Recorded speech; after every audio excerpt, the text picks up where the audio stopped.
नमस्कार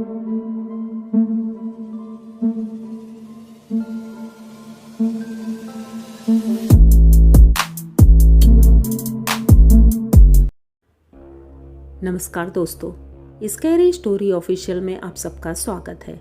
आज की कहानी की तरफ बढ़ने से पहले चैनल को सब्सक्राइब कर लीजिए और अगर कहानी अच्छी लगती है तो प्लीज़ लाइक एंड कमेंट करना मत भूलिएगा। तो आज की कहानी बहुत ही ज़्यादा डरावनी है और मुझे ऐसा लगता है आप लोगों को पसंद आएगी, तो ध्यान से सुनिएगा और पूरी कहानी सुनिएगा। तो कहानी है उत्तर प्रदेश के एक छोटे से गांव की, जहां पर ये सारी चीज़ें बहुत ज़्यादा होती थी एक समय में। अब तो कम हो गया है, नहीं तो आज से लगभग 30-35 साल पहले ये डायने और ये टोना टोटका, ये सारी चीज़ें बहुत ज़्यादा होती थी उस गांव में। तो बात तभी की है, उस गांव में एक परिवार था और बहुत संपन्न परिवार था। उस परिवार में उनके 2 बेटे थे, एक का नाम था रामविलास और एक का नाम था विलास। तो विलास छोटा भाई था और रामविलास बड़ा भाई था। दोनों भाई बहुत प्यार से रहते थे और माँ बाप बहुत खुश थे इस बात से कि दोनों भाई मतलब एक दूसरे को इतना प्यार करते हैं। पूरा खेती का काम और सब कुछ इन्होंने संभाल लिया था। दोनों भाई मिल बांट कर काम करते थे और बहुत खुश थे। अब समय आया दोनों की शादी का, तो उनके पिताजी ने अपने जान पहचान के लोगों से बात की और दोनों के लिए जब अच्छा रिश्ता आया तो दोनों की शादी एक ही मंडप पर करवा दी। अब दोनों बहुत खुश थे कि चलो अच्छा है, दोनों की शादी एक साथ हो गई है। अगर दोनों की पत्नियां अगर मिलजुल कर काम करेंगी तो सही रहेगा और पूरा घर परिवार बहुत ही अच्छे से रहेगा। सब कुछ ठीक था, लेकिन रामविलास जो था वो बहुत ही होशियार लड़का था। उनका पढ़ाई में भी अच्छा था और यहाँ तक कि कामकाज में तो बहुत ही अच्छा था। विलास भी अच्छा था, लेकिन वो थोड़ा खिलंदड़ स्वभाव का था, जो कि खेल कूद में और इन सब चीज़ में ज़्यादा मन लगता था उसका। मौका पाकर खेलने निकल जाता था। अभी उसकी उम्र लगभग 20 साल थी और बड़े वाले की 22-23 साल हो गई थी।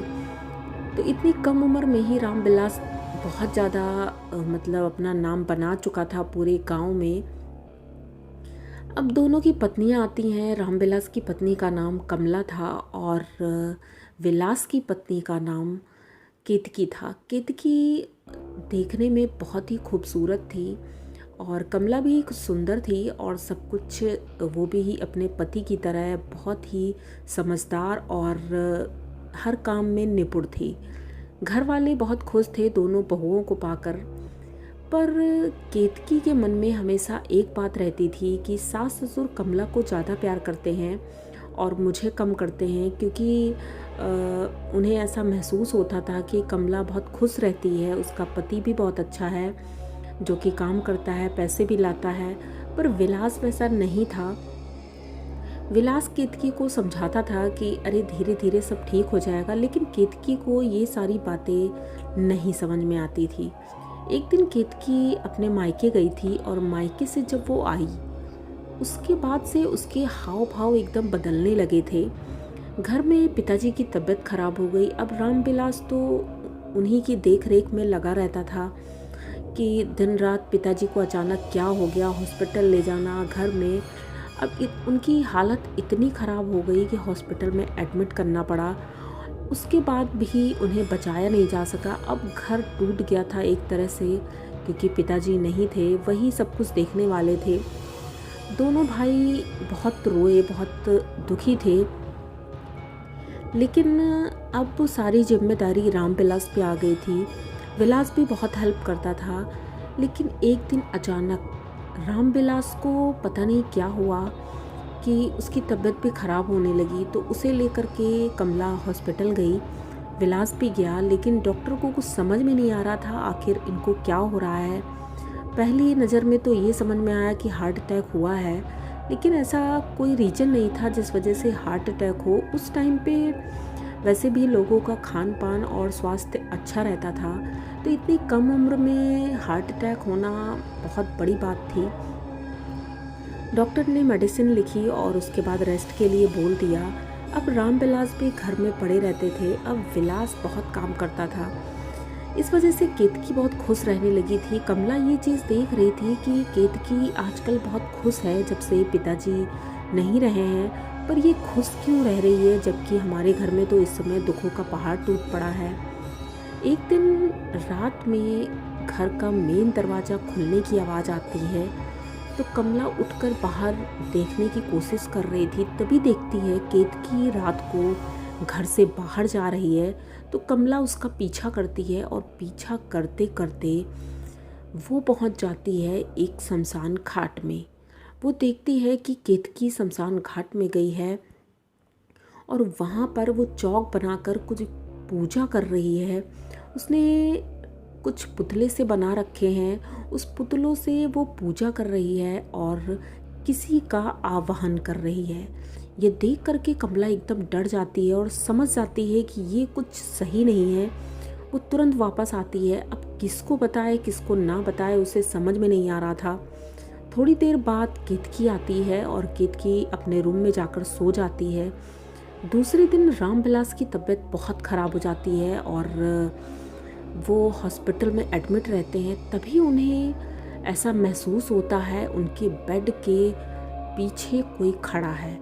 उन्हें ऐसा महसूस हो रहा था कि कोई उनका गला दबाना चाह रहा है। वो अपनी पत्नी से इशारे में बोलना चाह रहे थे, लेकिन उनकी पत्नी समझ नहीं पा रही थी आखिर क्या बात है।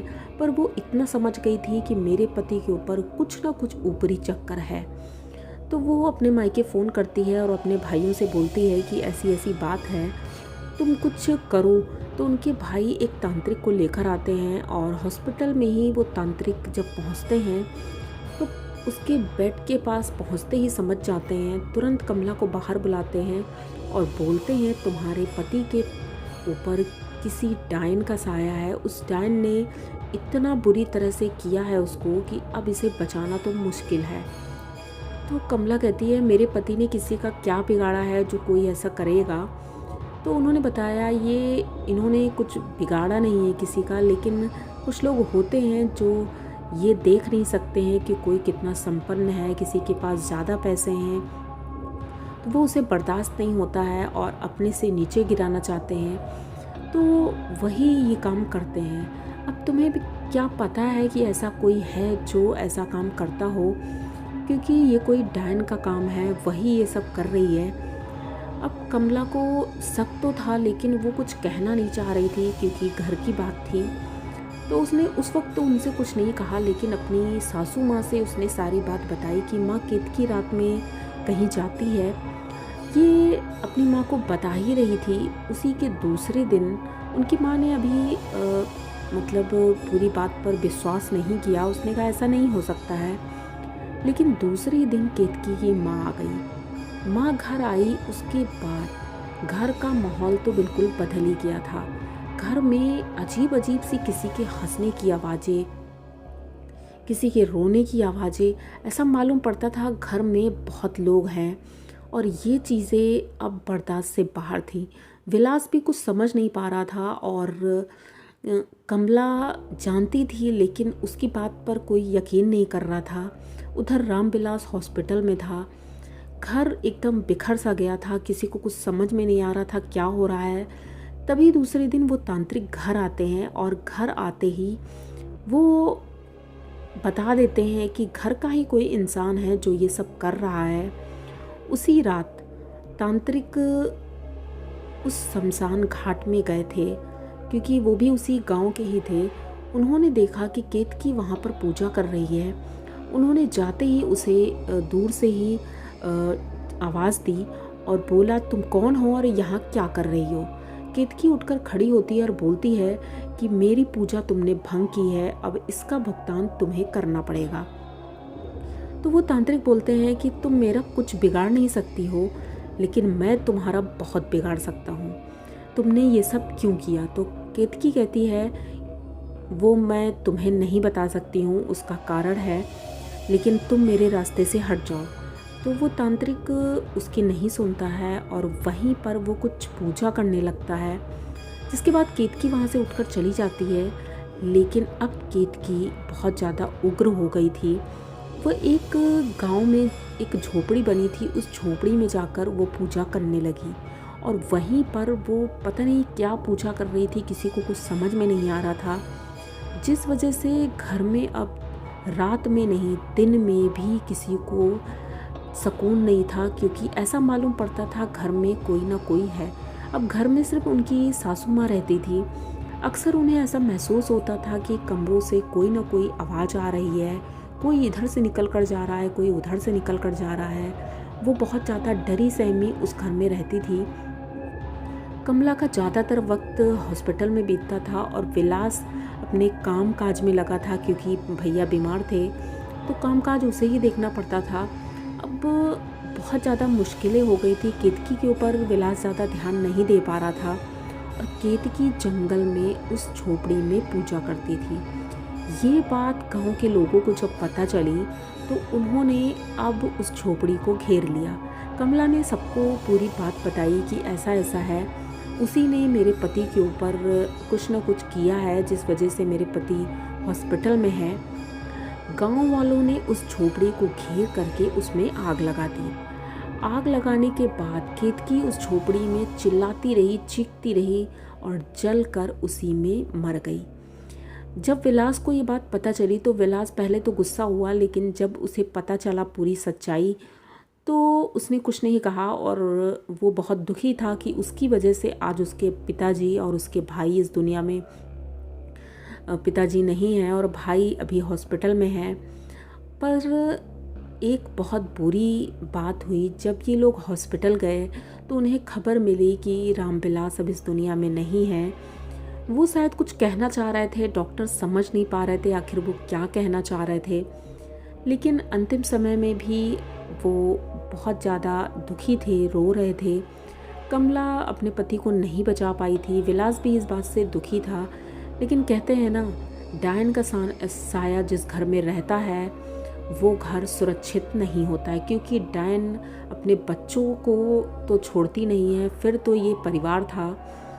तो ये कहानी आप लोगों को कैसी लगी? अगर अच्छी लगी हो तो प्लीज़ चैनल को सब्सक्राइब करिए, लाइक कमेंट करिए, शेयर करिए और बने रहिए हमारे साथ। इसी तरह की नई और अनोखी कहानियाँ मैं लेके आती रहती हूँ। तो मिलते हैं फिर किसी नई कहानी में, तब तक के लिए डरते रहिए।